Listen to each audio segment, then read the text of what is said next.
안녕하세요. 오늘 그 토론 좌장을 맡은 박소라입니다.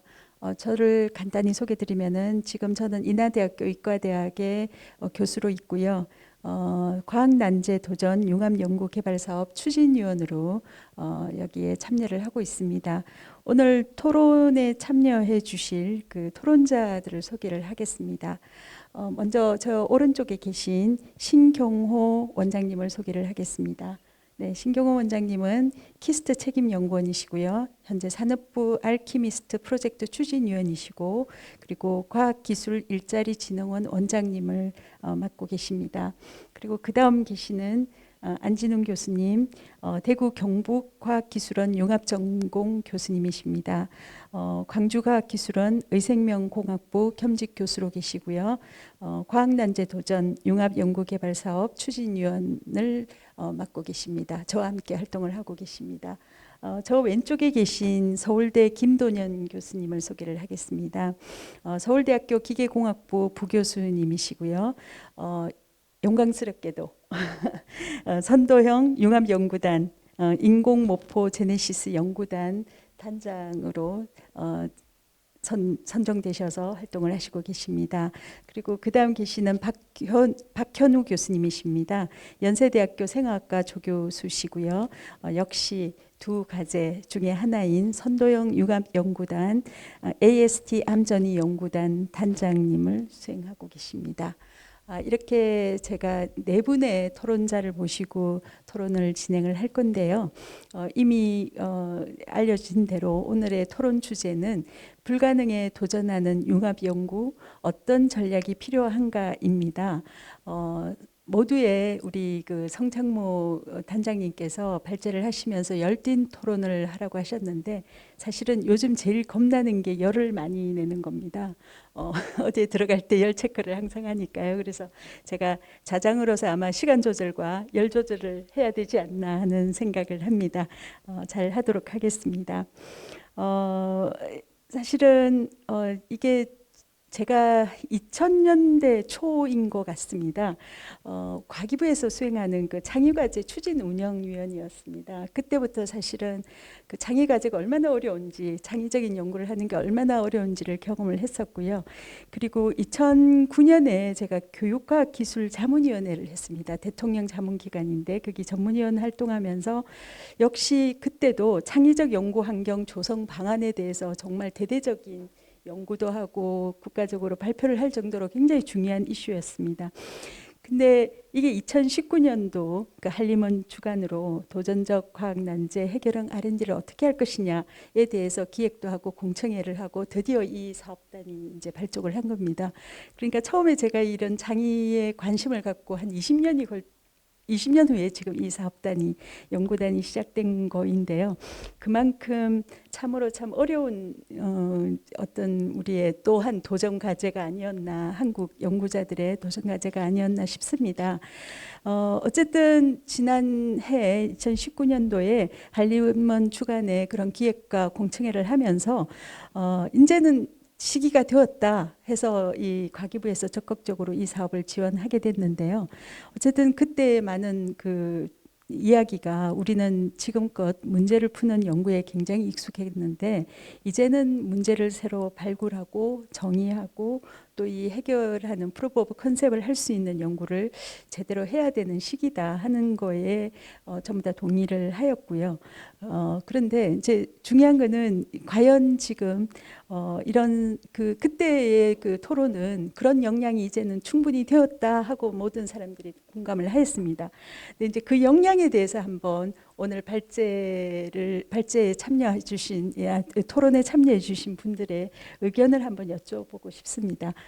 이 역량에 대해서 어떻게 생각하시니? 과연 그 역량을 갖추었는지, 그리고 또한 이 도전 과제를 극복하는 데 있어서 가장 필요한 그런 역량은 또 뭐라고 생각하시는지로 시작으로 오늘 토론을 한번 시작해 보도록 하겠습니다.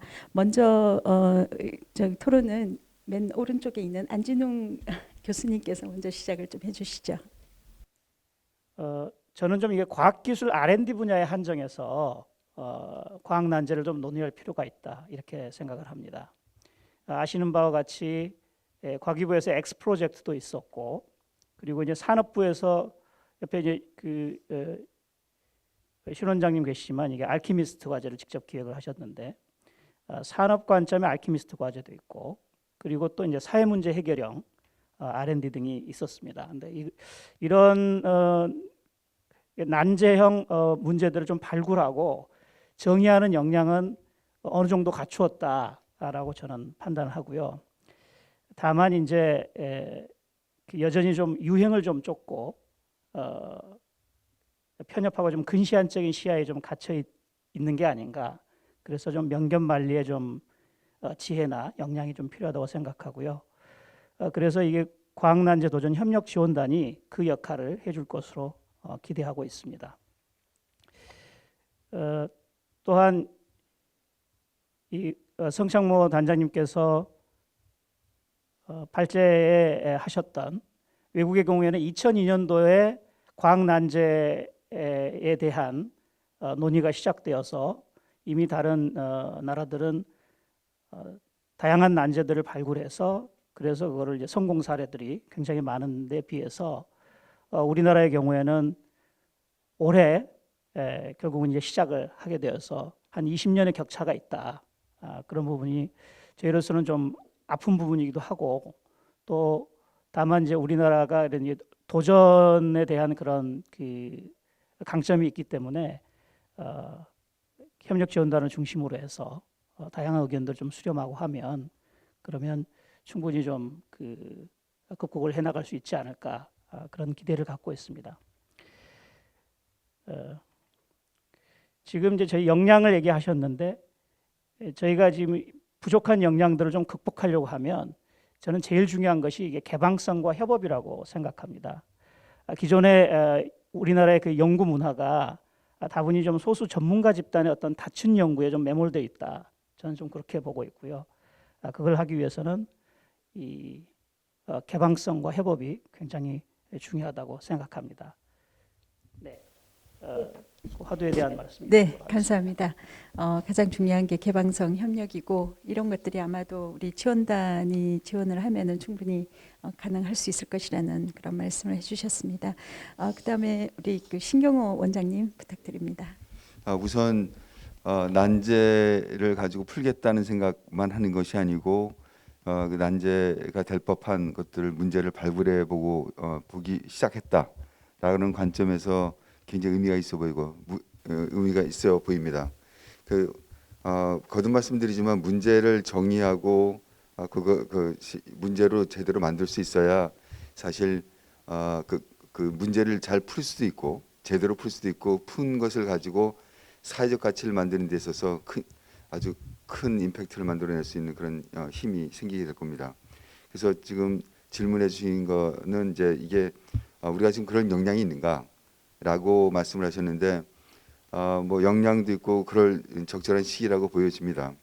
그 문제는 이런 의지를 얼마나 지속적으로 가져갈 것이고 그다음에 이 방법적으로 어떻게 할 것인가라고 생각합니다. 그래서 뭐 이게 짧게는 이제 단기적으로는 이걸 어떻게 방법론적인 문제가 될 거고 이게 이제 문제를 발굴하는 혹은 정의하는 그런 실력을 키우는 것을 전제로 해서 그 발굴한 문제를 끄집어내는 게 이제 필요하긴 할 텐데 장기적으로는 사실은 이제 교육적인 측면이 필요할 것처럼 보입니다. 그래서 그 얘기는 나중에 조금 더 말씀드리도록 하겠습니다. 네, 감사합니다. 의지의 지속성, 혹시 의지를 지속하는 데 있어서 어떤 그 국가의 그런 주변 어떤 문화적인 측면으로 혹시 특별히 생각나시는 부분이 있는지요? 예, 지금 사실 지금 과학관리원 같은 곳에서 이런 그 리더십을 가지고 이렇게 하는 것은 굉장히 의미가 있어 보입니다. 그래서 과기부가 그 과기부 고유의 저 직무와 혹은 어떤 이제 해야 할 일로서 디파인을 하고 이것이 지속적으로 갔으면 좋겠다는 생각이고요. 사실 이게 이제 사실 제대로 가려면 이제 기재부에서 예산을 좀 잘 허락해 줘야 될 거고 국회에서 해서 사회적인 그런 반영을 받아야 이 지속적으로 가야 할 텐데 만약 할 수 있다면 이거에 대한 법제화를 통해서 할 수도 있을 것처럼 보입니다. 그럼 그런 시도가 그런 그 동력이 생기면 그 법제화를 통해서 창의성 기반 문제 발굴하는 시스템에 대해서 사실은 국가적으로 그 시스템을 만들어서 그러니까 그 시스템을 만들고 그다음에 이게 확산될 수 있도록 해주면 좋겠습니다. 네, 감사합니다. 지금 현재 우리의 그 의지가 이 과제로 인해서 생겼다는 게 굉장히 중요하고 이걸 지속하는 데 있어서 좀 범부처적으로 그런 도움이 필요할 거라는 말씀을 해주셨습니다. 드디어 역량의 대표적인 주자이심으로 이런 그 인정을 받으신 이 두 분께 질의를 드리겠습니다. 같은 질문을 드리겠습니다.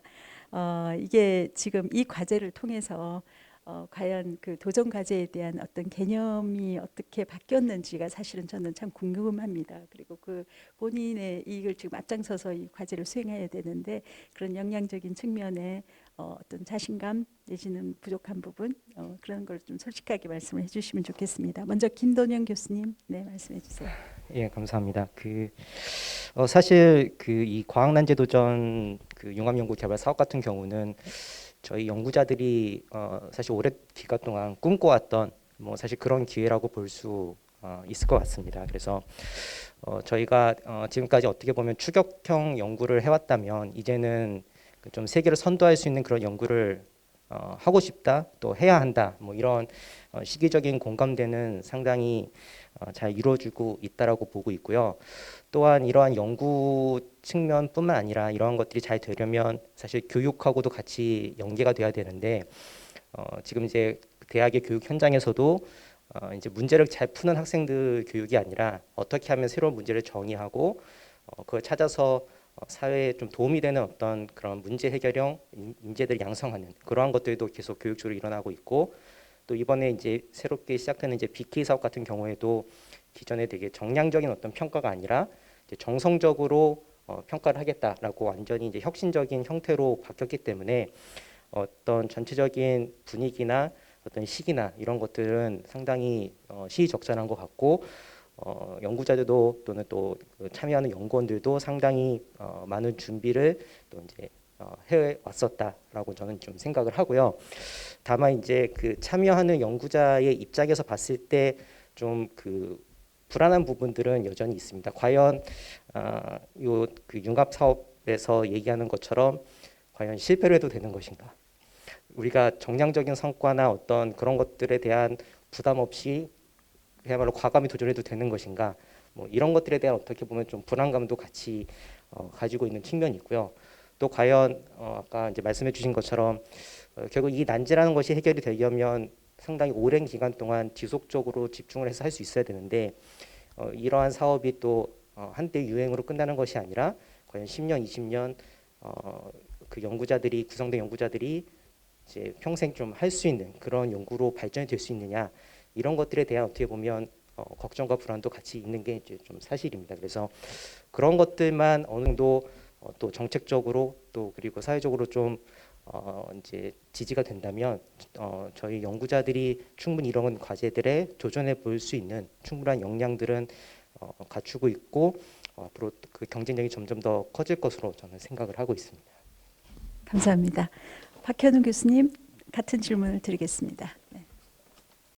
네, 저희 연구단 같은 경우는 이번 과제를 준비하면서 지금 앞서 말씀하신 것처럼 상당히 다른 과제와는 다른 접근이 필요하다는 걸 느꼈습니다. 그러니까 저희가 과학난제에 도전을 하고 그리고 문제를 발굴을 한다라는 말을 저희가 들었을 때는 일단 저희가 문제를 왜 발굴해야 되는지에 대해서 저희가 궁금했었습니다. 누구나 자기가 하는 연구가 가장 어려울 거고 가장 중요하다고 생각하는데 어떤 문제가 과연 난제일 거고 그 난제를 있는 난제를 저희가 풀 수도 있지만 그 난제를 저희가 왜 발굴해야 될까를 생각해 봤었을 때 그 기준이 되는 것은 아무래도 파급력이라고 저희는 생각했습니다. 그러니까 기존에 있는 것에 하나를 더하는 것이 아니라 기존에 없던 판을 새로 짜는 그러한 일들이 아마 난제로 정의가 되고 저희가 난제를 발굴해야 되는 그런 테마라고 생각을 했었습니다. 그래서 기존에 없는 것을 만들어내는 그러한 파급력, 과학계뿐만 아니라 사회 경제적인 활용 측면에서 저희가 많이 접근을 해서 이번 그 계획서를 준비를 해서 선정이 되게 된 것 같습니다. 우리나라 같은 경우도 그런 문제 발굴을 할 수 있는 역량이 저는 된다고 생각합니다. 그래서 오늘 좋은 말씀들을 많이 들어서 저희가 생각했었을 때는 그런 역량이라는 게 다른 게 아니라 결국은 국가 차원에서의 연구비, 그리고 기술력, 인프라, 그리고 거버넌스, 그리고 아마 저희 당사자, 연구자들 입장에서는 이제 창의적이고 독창적인 그런 아이디어를 내는 거라고 생각하는데, 이번 과제를 통해서 그 앞선 연구비라든가 어떤 기술력, 공동 연구, 국제 협력, 그리고 지원단과 같은 전문위원단과 같은 거버넌스, 이런 것들이 많이 갖춰졌다고 생각을 하고 있고, 실제로 이번 과제를 수행하면서 그 도움을 많이 느끼고 있습니다. 저희가 필요한 것은 이제 아이디어라고 생각하고 있고, 대답하는 능력보다는 질문을 할 수 있는 능력이라고 생각해서 저희 연구자들에게 그러한 위험을 감수할 수 있는 아이디어를 내고 그것을 지속할 수 있는 용기를 북돋아 줄 수 있는 그런 시스템을 갖추기만 하면 이제 우리나라도 이러한 과학 난제에 도전을 하고 그것을 해결할 수 있을 거라고 생각하고 있습니다. 감사합니다. 지금 굉장히 중요한 말씀을 하셨고요. 뭐 역량은 기술력, 거버넌스, 연구비, 창의적인 아이디어라고 말씀을 하셨고, 그중에 이제 연구자가 담당해야 될 게 창의적인 아이디어고 충분히 준비는 되어 있다. 그러니까 주변에서 그런 용기를 해주는 시스템이 필요하다는 말씀을 했습니다. 저는 그 과학 난제를 하기 위해서는 첫째는 이 주변이 다 즐거워야 된다고 생각합니다. 이게 고통이 되면은 절대로 난제를 풀 수가 없고 발굴도 안 된다고 보거든요. 그러니까 지금부터는 좀 더 즐겁게 답변을 좀 이렇게 해주시면은 감사하겠습니다. 우리가 이게 과학 난제를 논할 때 너무 어려우면은 이게 정말 고통이 될 수 있다는 생각이 들어서요. 그래서 용기 주는 게 결국은 즐겁게 서로 위로하고 하면은 되지 않을까 하는 생각이 듭니다. 그런 식으로 이제부터는 좀 토론을 해주십시오. 두 번째 주제로 좀 넘어가는데요. 지금 여기 계신 분들은 현재 R&D를 많이 하셨던 분이고 굉장히 우수한 연구자시고 또한 많은 기획을 하셨고 실질적으로 그런 걸 디자인을 하신 분들인데, 저도 그런 경험이 있지만 과거에 그런 어떤 창의를 추구하는 연구가 참 많았잖아요. 제가 아까 20년의 역사를 말씀을 드렸는데, 그런데 지금 아마 요번 이 과제 과학난제 도전 융합 연구 개발 사업의 그 특징을 아마 다 이해를 하셨을 거라고 생각합니다. 그래서 그 바라봤을 때 과거 사업하고는 조금 다르다, 차별성에 대해서 아마 좀 느끼신 바가 있으면은 어떤 그런 거에 대해서 좀 말씀을 해주셨으면 좋겠습니다. 아마 이제 그 다음은 제가 뭐 개선점을 좀 디테일하게 말씀은 여쭤보려고 하는데, 일단은 그 차별성에는 굉장히 긍정적인 요소도 있지만 또 우려되는 요소도 있을 것이라고 생각하는데요. 거기에 대해서 좀 자유롭게 말씀을 해주십시오. 맨 먼저 우리 신경호 원장님께서 그 산업부의 그런 어떤 기획의 경험에 비추어서 좀 말씀해 주십시오. 이제 지금 요번에 그 짧은 기간 동안 두 개의 사업단을 연구단을 골라서 이제 선택을 해서 이렇게 런칭을 시키는 추진력은 정말 대단하시고요. 사실 그래서 이런 사회적 임팩트가 있을 법한 그런 문제들을 원천적인 문제를 발굴해서 이렇게 정의하고 추진한 것에서 일단 정말 존경을 담아서 갈채를 보내는 바입니다. 그건 내년에도 더욱 정진했으면 좋겠고요. 이게 이제 이런 이게 이제 원천 기술을 만들 수 있는 그런 쪽의 과학기술적 원론적 그다음 사회적 가치가 무엇이 될지를 사실 예단할 수는 없지만 무언가 좋은 일이 있을 것 같다는 것을 만드는 게 원천 기술로 한다면, 제가 같이 참여했던 알키미스트는 사실 있는 기술들을 다 모아서 사회적 가치를 만들 수 있는 방식을 끄집어냈습니다. 그래서 제가 2011년도에부터 같이 했던 하나 사이언스 챌린지라든가 2017년부터 나노 연구 기술 연구 협의회에서 했던 나노형 챌린지 같은 경우에서 사실은 문제를 발굴하는 것, 문제를 디파인하는 파트하고 그다음에 그 주어진 문제를 그러니까 굉장히 어려운 난제를 푸는 거, 그다음에 세 번째는 그 푼 걸 가지고 사회적 가치를 만드는 거라고 그렇게 이제 영역을 만들었었는데, 사실 여기 과학 난제에서 난제를 푸는 방식도 굉장히 중요하면 조금 우리가 지금 얘기 나누고 있는 문제를 발굴하고 정의하는 이런 파트가 사실은 아까 말씀드렸습니다만 훨씬 더 중요한 파트라고 생각합니다.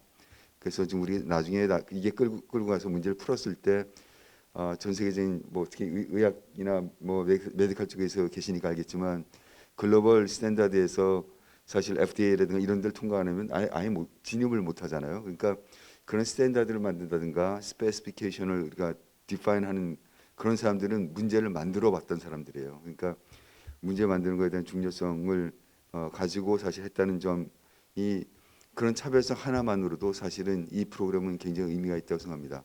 그래서 알키미스트는 이제 사회적 문제를 푸는 쪽으로 한다고 그러면 여기는 정말 원천 기술의 문제. 사실 우리가 워머를 뚫고 지나가면 뭐가 나올지 몰라요. 그렇지만 그런 문제를 하나씩 찾아가서 문제를 풀었을 때 그 의문을 가지고 합리적인 리즈닝을 해서 문제를 정의한 다음에 그 문제를 풀었을 때는 아마 리더십을 가지고 우리가 아까 했던 나중에 사회적 가치 쪽에서도 우리가 그 스탠다드를 만들고 스페시피케이션을 만들 수 있는 그런 위치가 될 것으로 믿습니다. 그래서 이 과제의 차별성 그다음에 여기 이 시각은 정말 갈채를 치고 싶습니다. 감사합니다.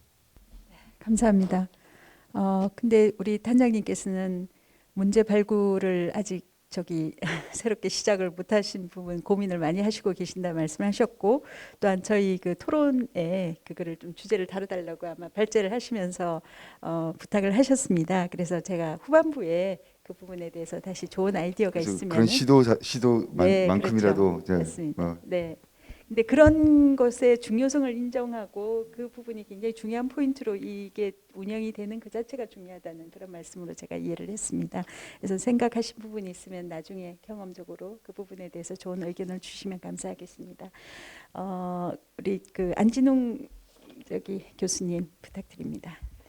네, 저는 이 과학나제 도전 프로젝트의 차별성이 도전적 연구문화 확산에 있다라고 생각을 합니다.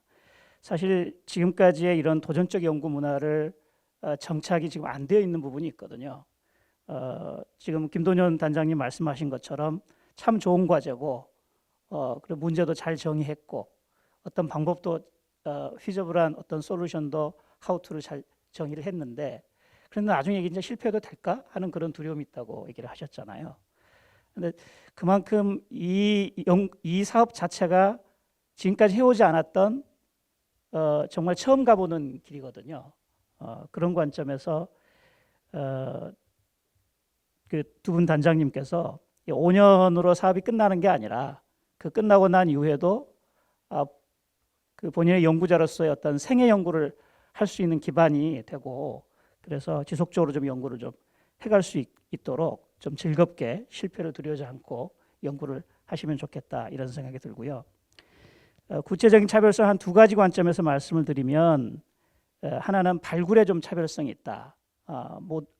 전에 이제 그 신 원장님도 말씀하셨지만, 이 사업 같은 경우에 단기간이 아닌 좀 장기간의 숙성형, 그리고 또 많은 사람들이 함께 모여서 논의하고 또 치열하게 토론하는 그런 수기형 발굴에 좀 있고요.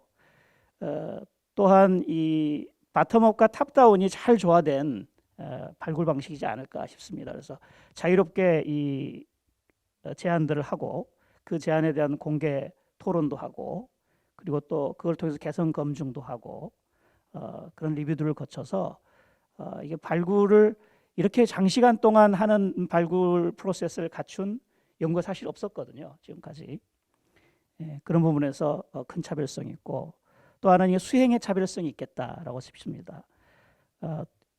그 도전적 연구 문화 확산이라는 측면에서 보더라도 이거는 좀 실패를 하셔도 괜찮다라고 하는 것들을 분명히 그 단장님도 얘기하셨고, 이 사업에 제안하는 분들에게도 아마 그런 것들을 인식을 하고 계실 걸로 보고 있습니다. 그래서 믿고 맡기는 연구, 그 다음에 이제 규제보다는 좀 지능의 연구를 좀 잘할 수 있도록 하는, 그리고 결과보다는 과정에, 그래서 이 지원단에서는 이 그 전문위원회가 꾸려져서 지속적인 컨설팅을 통해서 연구가 정말 이게 잘 성장하고 성숙해서 그래서 문제를 해결하고 할 수 있도록 지원을 하고 있는 것으로 알고 있습니다. 네. 그다음에 또 한 가지는 이제 국제 공동 연구의 차별성인데요. 기존에 이제 국제 공동 연구가 잘 아시는 것처럼 해외에 있는 한인 과학자 커뮤니티 중심으로 좀 네트워크를 만드는 경향들이 좀 많이 있었습니다. 실제로 국내에서 하는 그런 연구들이 그랬었는데, 하지만 이 그 과학난제 도전 과제는 이 해당 분야 전문가 집단하고 그런 중요한 키맨들, 그 빅가이들을 이 지원단에서 좀 발굴을 해서 그래서 이 그 연구자들과 매칭을 해주는 그런 방식을 고민하고 있는 걸로 알고 있습니다. 그래서 그런 부분에서 차별성이 있겠다 이렇게 생각합니다. 네, 감사합니다. 아마도 우리 저기 단장님께서 발제하실 때 우리가 창의 과제가 안 되는 연구가 잘 안 되는 취약점을 세 가지 말씀을 하셨는데 이게 세 가지가 사실은 기존에 아무리 창의를 표방하는 과제라고 하더라도 사실 참 어려웠습니다. 글로벌 국제화, 그다음에 융합 연구 그리고 4차 산업 이런 부분이 될 텐데 이걸 실질적으로 이제 지원단이라는 단이 존재하면서 서포트하는 게 굉장히 큰 차별점이라고 말씀하셨고 사실 이제 발굴의 중요성을 굉장히 두 분이 공히 말씀을 해주셨습니다. 자, 드디어 이제 연구단을 운영하는 우리 연구 책임자로서 본인이 느낄 때 그 차별성에 대해서 좀 말씀을 해주십시오. 예, 저는 그 방금 안진원 교수님 말씀해주신 것처럼 그 도전하는 어떤 연구 문화의 확산이 사실 가장 큰 차별성이라고 저도 100% 동감을 하고 있습니다. 특히 이제 그게 뭐 저희 같은 뭐 이제 교수뿐만 아니라 이제 참여하고 있는 다양한 이제 연구원들 또 특히 학생들에게도 그러한 그 어떤 도전에 대한 어떤 불안감들을 좀 떨쳐낼 수 있는 좋은 기회가 되지 않을까 생각을 하고요. 기존 이제 연구 환경에서는 어떻게 보면 학생들이 뭐 이러한 아이디어가 있을 때 해봐도 되냐 했을 때 되게 제한된 어떤 연구비 또 연구 환경 안에서 성과가 좀 안 나올 것 같은 것들을 과감히 도전하기는 좀 어려웠었죠. 근데 이제 지금은 학생들이 이런 거 해봐도 될까요 했을 때 저로서도 과감히 해봐라라고 도전해봐라라고 할 수 있는 어떻게 보면 그러한 환경이 조성됐다는 측면에서 저희가 그 어떤 연구단을 운영하거나 학생들이나 연구원들에게 연구를 수행하는 그러한 어떤 과정에 있어서도 어떻게 보면 이러한 그 도전적인 문화가 충분히 확산될 수 있지 않을까 하는 생각을 가지고 있습니다. 이제 그런 점에서 그냥 단순히 저희가 연구 과제를 기획하고 또 이것들을 수행하는 어떤 그런 측면뿐만 아니라 어떤 이러한 그 도전할 수 있는 그런 정신들이 이제 여러 이제 후배 세대들에게도 전달될 수 있는 그러한 어떤 차별성을 가지고 있지 않나 그렇게 좀 생각을 하고 있습니다. 감사합니다. 굉장히 몸소 그거를 느끼고 계시고 또 저기 실질적으로 학생 교육에 이렇게 그게 접목이 되신다고 하니 참 기쁩니다. 네, 그다음에 우리 박현우 교수님 말씀해 주세요. 네, 저희도 그 이번 과제를 수행을 하면서 다른 과제들이랑 차별성을 두 가지 정도 언급을 드리겠습니다. 한 가지는 그 아이디어를 내고 계획서를 작성하는 그 과정 그 자체가 사실 매우 차별적이었습니다. 저희가 국가 난제에 도전해야 된다는 것 그리고 그 꼭지 중에 최고, 최초, 유일한 과제를 제안을 해야 된다. 그 꼭지가 달린 것이 저희 연구자 입장에서는 사실은 창의성과 독창성을 강요받았다고 제가 생각이 듭니다. 근데 그런 것들은 저희가 이런 과정을 그 수행하고 이 브레인스토밍들을 저희 세부 책임자들과 함께 하면서 저희가 하고 있는 게 정말 최고이고 최초이고 유일한지를 직접적으로 물어봐 주니 저희가 실제로 그런 것들을 고민하게 되고 그렇게 되기 위해서 오히려 그 방향성이 명확하게 설정이 된 것 같습니다. 그래서 과제를 계획하고 브레인스토밍을 하는 그 과정 속에서도 실제로 이러한 창의성이라든가 과학 난제에 도전하는 것이 어느 정도는 강요되는 것이 저희 연구자로 하여금 저희도 알지 못했던 어떤 창의성을 끌어내는데 매우 중요했던 것 같고 그리고 두 번째는 이런 개념입니다. 저희가 연구자로서 아이디어와 모험심만 있으면 국가가 도와준다는 것을 느꼈습니다. 그 국가라 하면 이제 거버넌스, 여기서는 지원단과 전문위원 교수님들인데, 저희가 아이디어와 모범심만 있으면 저희의 성공이 곧 지원단의 성공이고, 또 지원단 또한 저희 과제가 아름다운 실패를 할지언정 그 성공을 위해서 국제 협력, 저희가 하기 힘든 여러 가지를 지원해 주겠다는 그 뚜렷한 의지를 엿볼 수가 있었습니다. 그래서 어느 과제를 수행하면서 또는 준비하면서 느껴보지 못했던 그 두 가지 측면입니다. 네, 지원단의 그런 저도 이게 추진위원으로 활동을 하면서 사실은 많은 위원들이 원했던 부분이 그런 부분입니다. 연구자가 외롭지 않고 누군가의 도움을 받을 수 있고 함께 간다. 그러니까 감시자가 아니고 평가자가 아니고 헬퍼다 하는 거를 느끼게 하는 게 참 중요하다고 많은 위원들이 말씀하셨는데, 지금 박현우 교수님께서 그렇게 말씀을 해주시니까 그게 어느 정도는 잘 이렇게 잘 진행이 되고 있구나. 그걸 잘 진행하시는 우리 단장님의 그 리더십에 대해서 다시 한번 제가 감동을 받습니다. 그렇게 이제 차별성을 이야기를 말씀을 하셨고요. 근데 이게 지금 그 좌장을 하는 저 자신도 변했어요. 학생들 교육하는데, 의과대학 교육하는데, 그래서 제가 어떤 프로그램을 만들었냐면은 이걸 기획하고 하면서 학생들한테 그냥 너네들이 가장 중요하게 생각하는 환자를 중심으로, 환자를 위해서 뭔가 아젠다를 발굴을 해라. 그렇게 해서 논문 서치하고 한번 프로젝트를 만들어 봐라 했더니만 그 상금을 좀 걸었어요. 그랬더니만 굉장히 정말 상상 밖의 그런 것들이 나오더라고요. 그래서 제가 교수님들한테 지금 이 똑똑한 학생들 데리고 우리가 무슨 짓을 하는지 좀 우리가 실감을 하자 하는 이야기를 했거든요. 그러니까 그게 문화인 것 같습니다. 저 역시 이걸 추진하면서 저도 바뀌었고, 그런데 이제 연구하시는 분도 바뀌었다고 생각하니 참 기쁩니다. 그 다음은 저희들이 결국은 이제 이 융합연구단에 대해서 좀 집중해서 말씀을 드리면은요. 이 융합연구단은 사실은 첫째는 성과를 좋게 내셔야 됩니다. 어떻게 하든 과학 난제를 잘 찾아서 그런 성과라는 게 꼭 성공이 아니라 그런 어떤 의미 있는 뭔가를 도출을 하셔야 되는 건데요. 이것 외에 또한 굉장히 큰 의무감이 있다고 저는 생각을 합니다. 그게 딴 게 아니라 이런 우리가 실질적으로 이런 사업이 런칭이 돼서 이런 창의적인 연구를 하는 데 있어서 그런 장애점을 우리가 느끼고 있는 거잖아요. 실제로 느낄 수 있고 또 그거를 극복할 수 있는 개선안을 우리 지원단과 함께 풀어가는, 그게 또 중요한 포인트라고 생각합니다. 이게 사업 성과뿐만 아니라 그게 굉장히 중요한 의미인 그 의무인데요.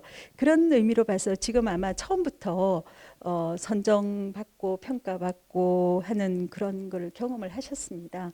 그래서 그런 어떤 R&D 관련된 이 사업의 그런 어떤 평가 방식이라든지 수행 방식에 대해서 혹시 개선할 부분이 있으면은 오늘 아주 허심탄회하게 말씀을 해주시면 굉장히 큰 도움이 될 것 같습니다. 먼저 두 분께 먼저 질문을 드리겠습니다. 먼저 항상 우리 김돈윤 교수님 먼저 하셨는데 지금은 우리 박현우 교수님 먼저 하실까요?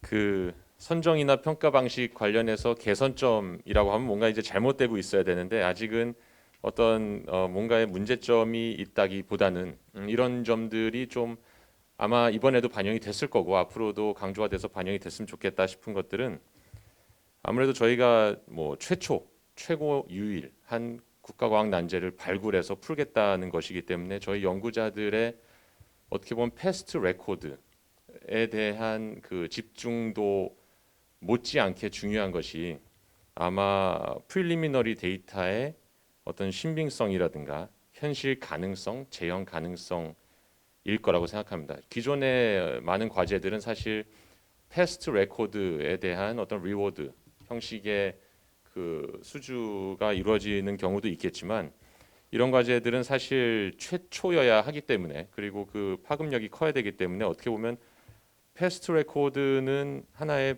보험이고, 저희가 이러한 난제를 제시하게 된 프리리미너리 데이터에 따라서 이 성공과 실패가 나뉜 거라고 생각합니다. 그래서 아까도 말씀해 주셨다시피 그 proof of concept 정도에 지나는 그 프리리미너리 데이터에 대한 집중적인 그 평가, 이루어지는 것이 중요하다고 생각합니다. 그리고 더 중요하게 생각하는 것은 이것이 집단 과제입니다. 근데 기존의 집단 과제와 다르게 그 책임자뿐만 아니라 세부 책임자와 공동 연구자도 이 모험을 함께 뛰어들고 즐겨야 된다고 생각을 합니다. 그래서 단장의 의지나 단장이 갖고 있는 어떤 연구 능력뿐만 아니라 그 세부 책임자들의 의지 그리고 모험심 그리고 이 과제에 대한 그 애착심에 대한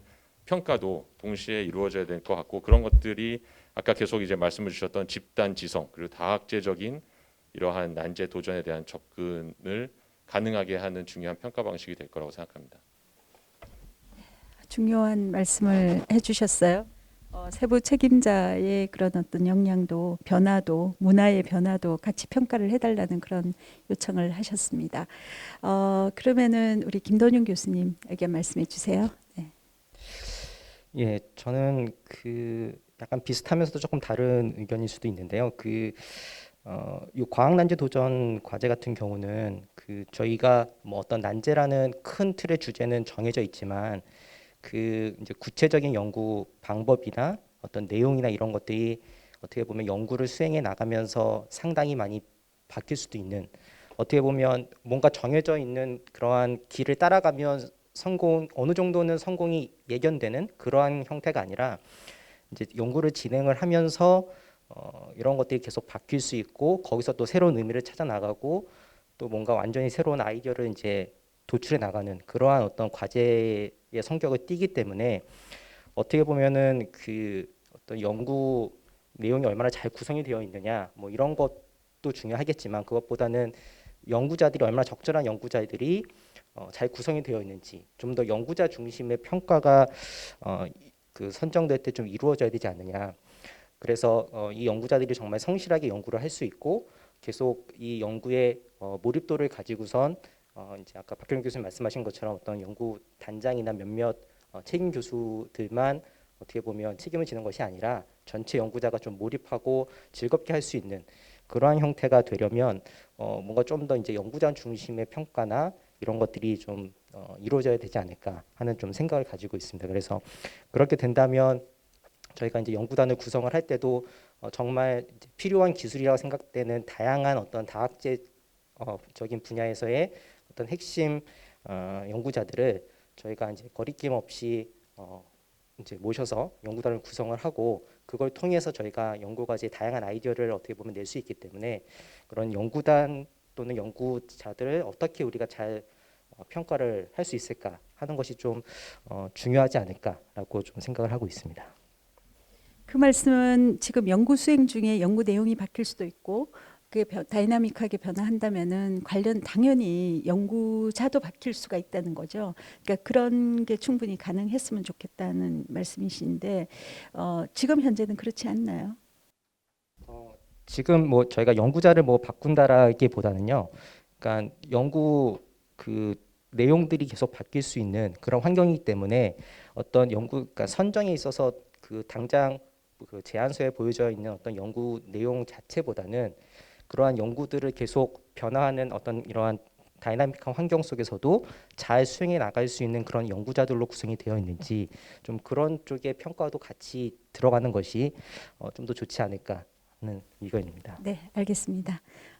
아마 잘 반영이 될 것이라고 저는 기대를 하고 있습니다. 안진웅 교수님께 제가 여쭤보는데 기획에 처음부터 참여를 하셨지 않습니까? 기획을 하시면서 아마 개선점을 누구보다도 좀 잘 또 느끼는 부분도 있지 않으실까 하는 생각을 해서요. 특별히 그 개선점에 대해서 좀 말씀해 주십시오. 네, 두 분 단장님은 이게 선정이 되신 분들이니까 아무래도 좀 이 개선점이 좀 많이 잘 안 보일 수도 있다. 그리고 또 얘기하기가 좀 불편하실 수도 있겠다는 생각이 들어요. 그런데 이제 지금 이게 두 과제를 선정을 해서 지금 해왔는데 저희가 이제 이 추진위원회 활동을 하면서 외부로부터 듣는 얘기들은 여전히 좀 이 그 공정성을 너무 지나치게 그 강요하고 있지 않은가 평가위원들에게 그런 부분 때문에 좀 그 질적 평가의 수준이 좀 훼손될 우려가 있다 그런 말씀들을 좀 듣고 있습니다. 그래서 이제 이러한 그런데 이제는 좀 우리 연구자를 좀 믿고 평가하는 전문가들 좀 믿고 맡겨도 되는 시대가 되지 않았나. 그래서 좀 이해 충돌이 좀 자유로울 수 있도록 평가위원들이나 그런 구성들이 좀 필요하지 않을까 싶고요. 그런 부분에 대해서도 이 지원단이 많이 좀 고민을 하고 있는 것으로 알고 있습니다.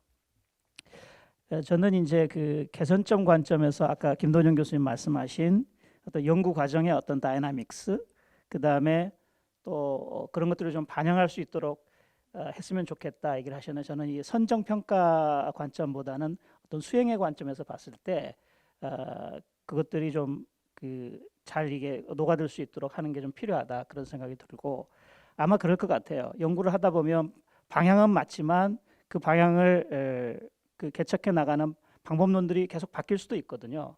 그리고 이미 박 단장님 말씀하신 것처럼 best first only 했는데 봤더니 누가 이미 하고 있다고 그러면 다른 방법을 가야 되니까 그런 다이나믹스가 굉장히 클 거다 그런 생각이 들고요.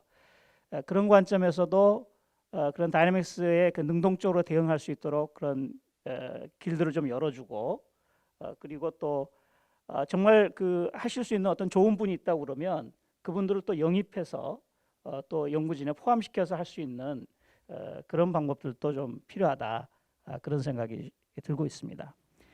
저는 아까 이 뭐 대부분의 공감을 하시고 계시는 것처럼 차별성은 도전적 연구 문화 확산이지만 개선점은 리스크 회피 문화 극복이라고 생각해요. 아까 성창모 단장님께서 말씀하신 것처럼. 근데 대부분의 연구자들이 아까 김도영 교수님도 초반에 얘기를 했는데 이게 연구를 이렇게 해가면 할 수 있는 연구, 미래가 좀 예측되는 연구, 그런 연구들만 한다. 사실 제안서를 낼 때 좀 그런 부분들이 있거든요. 그래서 목표 설정을 할 때도 우리가 5년 하면 이 정도 최소한 미니멈 리ኳ이먼트만 채우는 것을 좀 목표로 하지 그 이상의 것을 잘 안 하려고 한다는 얘기죠. 기존의 연구가 대부분 할 수 있는 연구만 했다면 이제는 좀 하고 싶고 해야만 하는 연구를 좀 하는 그런 방향으로 좀 개선이 돼야 되지 않을까 그런 생각을 갖고 있습니다. 네.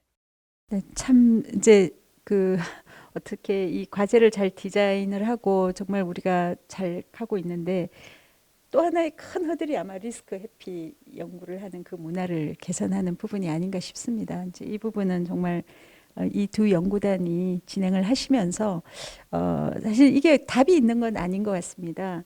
그래서 조금 전에 말씀하신 그런 다이내믹한 연구를 수행하는 부분이라든지 이런 것들이 다 사회적인 신뢰를 얻는 게 첫째는 저는 필요하다고 보거든요. 그러니까 그러기 위해서는 연구를 그냥 딱 클로즈해서 그런 그 폐쇄된 그런 시스템에서 연구하실 게 아니라 자꾸 이걸 오픈을 하면은 결국은 그게 다 자연스럽게 받아들여지지 않을까, 신뢰도 받을 수 있지 않을까 하는 생각이 듭니다. 그래서 그런 환경을 만드는 게 참 필요하겠다는 생각이 저는 드네요. 말씀을 들으면서. 그래서 개선점에 대해서 굉장히 중요한 말씀을 해주셨고요. 그런 어떤 이 과제는 다이나믹하게 변화해야 된다. 그게 관련된 여러 가지 그 지원단의 역할, 그리고 연구자들의 그런 몰입도를 지킬 수 있는 그런 부분, 평가 방법 이런 거 말씀해 주셨고, 특히 이제 평가위원 구성에 대해서도 언급을 해주셨고, 그리고 마지막으로 일단 리스크 회피를 하는 그런 연구의 문화를 우리가 탈피하는 방법에 대해서 그 고민을 해야 된다 하는 말씀을 해주셨습니다. 참으로 이게 잘 극복되기를 정말 희망합니다. 그리고 이제 시간이 다 돼 가는데요. 어느 정도 마무리를 좀 하는 의미로서 제가 쭉 돌아가면서 그 말씀을 좀 드리고 싶습니다. 근데 이제 몇 가지 제가 주제를 드리는데요. 첫째는 앞서 우리 단장님께서 과학 난제 주제를 발굴할 수 있는 그런 어떻게 찾을 수 있을까 하는 그런 거 하나와요. 두 번째는 이걸 확산하는 게 문화 확산이 굉장히 중요하다고 했는데 그 문화 확산에 대해서 중요한 만큼 어떤 방법적인 부분 어떻게 확산할 수 있는가 이 개념을 어떻게 확산할 수 있는가에 대한 도움의 말씀을 주시면 좋겠고 또 이 이제 포럼을 시청하는 그런 여러 연구자들 이런 과학 난제 융합 과제에 도전하고 싶어하는 연구자들한테 마지막으로 하시고 싶은 말씀 이 세 가지 정도를 주제로 마무리 말씀을 좀 돌아가면서 해주셨으면 좋겠습니다. 먼저 우리 제 바로 옆에 있는 신원장님. 네. 제가 개선 쪽 얘기를 좀 하고 싶었었는데 맞아요. 제가 예, 빼뜨렸죠. 죄송합니다. 예. 그것까지 포함해서 네네. 그러면 예, 신원장님께는 네, 시간을 사실상 드리겠습니다. 저장이신 박소라 교수님께서 말씀하신 것처럼 이게 즐겁고 편안해야 사실 굉장히 창의적인 생각이 날 거라고 생각해요. 그래서 그 상대방의 행복도 그려가면서 이 사회가 좋아지는 것을 꿈꿔가면서 그리는 과제가 진짜 좋은 문제라고 생각되고 있고요.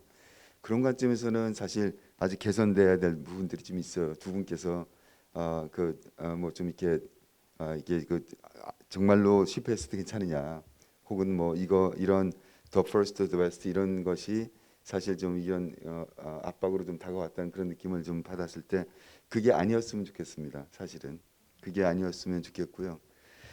그래서 처음에 그렇게 사실은 이제 시스템을 만드는 게 이제 중요할 것처럼 보이고요. 그래서 이제 사실 사실은 선정이 반이라고 생각해요. 그래서 두 분께서 아이디어를 냈고 아까 이제 프루프 오브 컨셉 말씀하셨는데 프루프 오브 컨셉이 했는데 안 되면 정말 대박입니다. 그래서 저는 사실은 그 두 분께서 하신 게 만약에 글쎄 저는 실패라는 것이 맞지 않는 표현이라고 생각해요. 우리가 선정을 잘하고 문제를 잘 발굴했다고 치면 그것은 그것으로 이미 성공한 겁니다. 그리고 거기서 어떤 모양이든 거기서부터 꼬리에 꼬리를 물고 그 문제가 문제를 낳아서 사실은 개선책을 만들어낼 거거든요. 그러니까 사실 실패 용인하는 사회 저는 그거 별로 탐탁지 않습니다. 실패라는 게 바이 데피니션 없는 겁니다. 문제를 잘 발굴하면 잘 만든 문제는 그것으로 이미 성공했고요. 그 문제 발굴하고 스토리텔링을 했는데 저 프로프 컨셉이 안 되면 정말 대박입니다. 그래서 그런 관점으로 보셔서 사실 이런 문제를 접근할 필요가 있다고 저는 생각해요. 그러니까 두 분께서는 마음 편하게 연구에 전념해 주시면 좋겠고요. 그러니까 이 선정이라는 게 사실은 출발점이기도 하고 이제 발굴하고 그거를 이제 선정하고 하는 것이 근데 이게 사실 지금 과학 난제에 관련해서 저는 절반이라고 생각해요. 그 뜻은 절반의 노력과 절반의 비용을 거기에 썼으면 좋겠다는 거예요. 위시로서는 뭐 그렇게까지는 아니더라도 적어도 10분의 1이나 뭐 만약에 이게 총 프로그램 100억이면 10억은 물질 발굴하고 정인데 쓰는 게 맞지 않은가라고 하는 생각이 들고요. 지금 아까 단장님 슬라이드에서 상시 발굴 체계라는 말씀을 쓰셨는데 상시 발굴 체계가 단장님이 지원하시는 이런 지원단의 스티어링 커미티, 오가나이징 커미티가 아니라 실제로 이런 아이디어를 내고 과제를 발굴하는 그런 팀이 상시적으로 있었으면 좋겠다는 게 제 위시입니다. 그래서 그쪽에 예수 사베티카로 오거나 아니면 어떤 문제 하나를 가지고나 이런 문제에 만약 에너지면 에너지 문제 이런 것들을 던져주면 거기에 대해서 5명 혹은 10명이 한 팀을 이뤄서 적어도 6개월 혹은 1년 동안 리서치도 자기가 갖고 있는 리서치도 있으면서 아이디어를 데일리 디스커션을 하면서 문제를 끄집어내고 필요한 경우에는 외국의 고수들 정말 외국의 훌륭한 분들을 와서 이런 문제의 이슈가 뭔지 사회적으로 내가 뭘 바라는지 아니면 인문학적이거나 사회학적인 분들이 오셔서 우리가 사람이 어떻고 사회가 어떻고 요구하는 건 뭐다라는 것에 대해서 고급 자극을 주는 그런 방식의 시스템, 상시 발굴 시스템이 현장에서 있어야 되지 않을까. 그래서 거기서 나오면 이거의 평가는 죄송해요, 저 같은 사람 말고 그들이 스스로 할 수 있게 했으면 좋겠어요.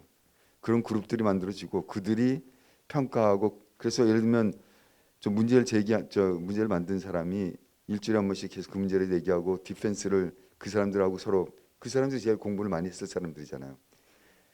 집단지성이라고 하지만 결국 아이디어 내는 사람은 한 사람입니다. 한 사람이 아이디어를 내는 거예요. 그래서 그 낸 아이디어를 그 비슷한 수준인 사람들이 그 아이디어에 대해서 사실 리즈닝을 시키고 그렇게 해서 그거에서 한 10번 정도를 그런 터널런 됐을 때 살아남으면 그때 사실 우리가 그 과제를 선택할 수 있고 그 친구 그냥 그 전문가가 과제를 계속 끌고 가도 좋고 아니면 자기는 관리하겠다고 해서 빠져서 관리를 해도 좋겠고요. 그리고 평가 쪽은 사실은 사실 멘토링 과정이라고 생각해요. 우리처럼 점수 매기고 심사하고 하는 게 아니라 어떤 문제를 가고 있는데 어떻게 저 가고 있으니까 그쪽에서 이렇게 하면 좀 더 좋겠다. 어려운 점이 있으면 우리가 풀어주고 하는 심사는 스케일링하고 점수를 하는 게 아니라 멘토링하는 그런 과정이었으면 좋겠다는 게 제 생각입니다. 그래서 좋은 이 문제 발굴과 함께 저 좋은 성과를 낼 수 있는데 좋은 에코시스템을 이룰 수 있도록 기원합니다. 감사합니다. 그걸로 마무리 말씀도 대체하시는 건가요? 네, 감사합니다. 안진웅 위원님. 네. 네, 신 원장님 발굴이 반이다 그렇게 얘기하셨는데 저는 기획과 발굴이 99%다 이렇게 생각합니다. 그래서 발굴과 기획에 좀 적극적인 지원이 좀 필요할 것 같고요. 이게 잘 되어야 결국은 선정되는 과제도 잘 진행될 수 있지 않을까 이렇게 생각합니다.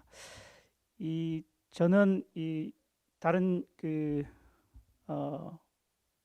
패널 분들의 의견을 쭉 들으면서 이 그 과학난제 도전 사업은 기존에 없었던 연구 문화의 어떤 톨러런스를 좀 제공하는 그런 사업이지 않을까 그런 생각이 들었습니다.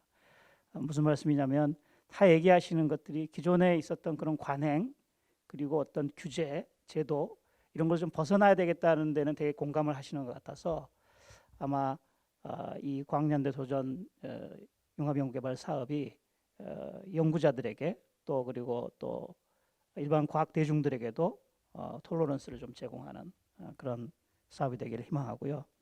마무리 이 말씀은 과학난제 도전 협력 지원단 홈페이지를 방문해 주십시오. 그러면 거기에 많은 그 이야기거리가 있고 그리고 관심 있는 내용들이 많이 있을 것 같습니다. 네, 이상입니다. 감사합니다. 홈페이지의 내용으로 마무리 말씀을 대체하셨습니다. 네, 감사합니다.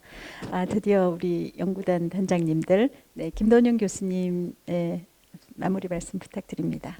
예, 앞에 두 분께서 워낙 좋은 말씀을 많이 해주셔서 전 간단하게 말씀드리겠습니다. 그래서 저도 사실은 기획이 그 과학난제 도전 같은 경우는 과정이 중심이 되는 또 과정을 어떻게 보면 더 큰 의의를 부여하는 그러한 사업이라면 평가 자체보다는 기획과 선정 자체에 좀 많은 노력을 기울여서 그 난제가 정말 이제 풀어야 하고 우리가 꼭 연구를 해야 되는 그러한 공감대가 형성이 된다면 그 난제가 이제 선정이 되어 그 난제를 잘 풀 수 있는 최적의 연구자 또 연구자들이 구성만 되면 그 다음은 이제 말씀해주신 것처럼 어떻게 같이 멘토링을 해 나가면서 풀어 나가는 그러한 과정으로 볼 수 있을 것 같아서 그러면 이 사업의 취지를 잘 살릴 수 있는 그런 형태가 될 수 있지 않을까 좀 생각을 하고요. 아마 그 사업에 또 관심을 가지고 또 지원을 하려고 하시는 또 이제 많은 연구자들이 계실 텐데 사실 저희도 처음에 지원할 때 이걸 어떻게 해야 되나 뭐 여러 가지 고민을 많이 했었습니다. 그렇지만 사실은 누구도 가보지 않은 길이기 때문에 저희가 모르는 거에 도전한다라는 어떤 그러한 또 즐거움도 있고 또 그런 부분들을 협력 지원단에서도 상당히 많이 또 지원을 해주고 있기 때문에 저희가 연구하는 데 있어서 좀 더 자신감 있게 할 수 있는 그런 사업이라 생각을 하고요.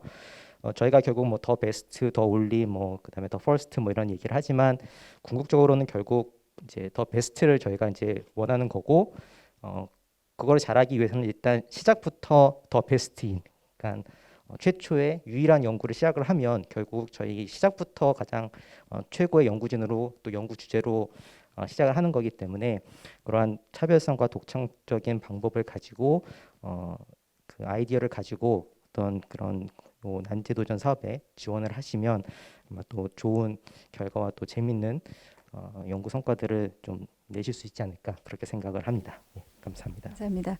김돈영 교수님은 자신의 경험으로 지금 시작부터 용감하게 최초의 더 베스트 연구에 도전하라 하고 자신 있게 지금 말씀을 주셨습니다. 우리 박현 교수님 말씀해 주세요. 네, 저도 그 이제 이번 과제를 준비하면서 그리고 이제 앞으로 과제를 수행할 어, 연구자들께 한 말씀 드리겠습니다. 그래서 제가 아까도 말씀드렸고 이제 이전에도 언급하신 것처럼 과정이 즐거워야 되고 그래야지 창의성이 발휘된다에 100% 동의를 하고 그러한 창의적이고 독창성을 강요받는 것이 제 입장에선 사실 건강한 스트레스였던 것 같습니다. 그러니까 그 계속해서 저희가 아이디어를 내고 계속해서 문제를 발굴하고 해결 방책을 낼 때 그것이 first여야 되고 best여야 되고 only여야 된다는 것이 물론 압박이었지만 그 과정 속에서 사실 무한한 희열을 느낀 것도 사실이고 그런 것들을 통해서 그러한 또는 그거에 근접한 방법을 찾게 되는 것도 사실인 것 같습니다. 그래서 그러한 건강한 스트레스를 저희 연구단이 안고 가고 있고 그런 것들을 이제 지원을 해주시고 그래서 언제나 그 과제를 쓰거나 아니면 연구를 할 때 계속적으로 자의든 타의에 의해서 그런 질문들을 스스로 던지는 건 되게 중요한 것 같습니다. 그래서 그래야지 이러한 과제가 나왔을 때 도전을 할 준비가 되어 있을 수 있다고 생각을 하고 있고 실제로 저희 연구단 같은 경우도 그렇지만 함께 연구를 하는 사람들과 proof of concept 저희가 제안하고자 하는 그러한 창의적인 아이디어에 대한 proof of concept에 대한 preliminary 데이터를 장기간에 걸쳐서 조금씩 도출해내고 그런 것들을 통해서 저희 그 세부 책임자들과 이 프로젝트에 대한 공감대, 신뢰 그리고 어떤 해결해야 된다는 어떤 의지 이런 것들을 계속적으로 다져나가는 것이 평소에 이러한 과제가 나왔을 때 이런 과제를 과감하게 도전할 수 있는 그런 밑거름이 될 거라고 생각합니다. 그래서 그 두 가지를 좀 평소에 유념하셔서 연구를 진행하면 좋을 것 같습니다. 네, 감사합니다. 제가 오늘 이 토론을 이 좌장을 맡으면서 사실은 기존에 제가 토론을 참여도 했고 좌장을 한 적도 있고 굉장히 위원회도 많이 참석했는데 항상 창의적인 과제를 이야기할 때는 마음이 슬펐어요. 답답하고 이거 도대체 너무나 많은 이 문제점을 어떻게 극복하지 하는 그런 생각이 참 많았는데 오늘은 뭔가 그래도 실마리가 좀 잡힌다 하는 느낌. 예, 실질적으로 연구를 시작하신 분도 이렇게 희망적인 이야기를 하고 여러분들한테 이렇게 확산하고 용감하게 지금 나아가시는 모습을 보면서 이거는 조금 가능할 수도 있지 않을까 하는 생각이 들고요. 그런 것들이 아마도 지금 토론 중에 나왔던 우리 이 사업의 차별성에서 기인한다는 생각과 문화가 조금씩 바뀔 수 있다는 그런 희망을 가질 수 있는 그런 토론이었다고 저는 그렇게 생각을 했습니다. 동의하시나요? 네, 감사합니다. 강요인가요? 아닙니다. 네, 그래서 이렇게 토론을 이렇게 즐겁게 마무리를 할 수 있어서 저도 감사하게 생각합니다. 네, 감사합니다. 네, 감사합니다.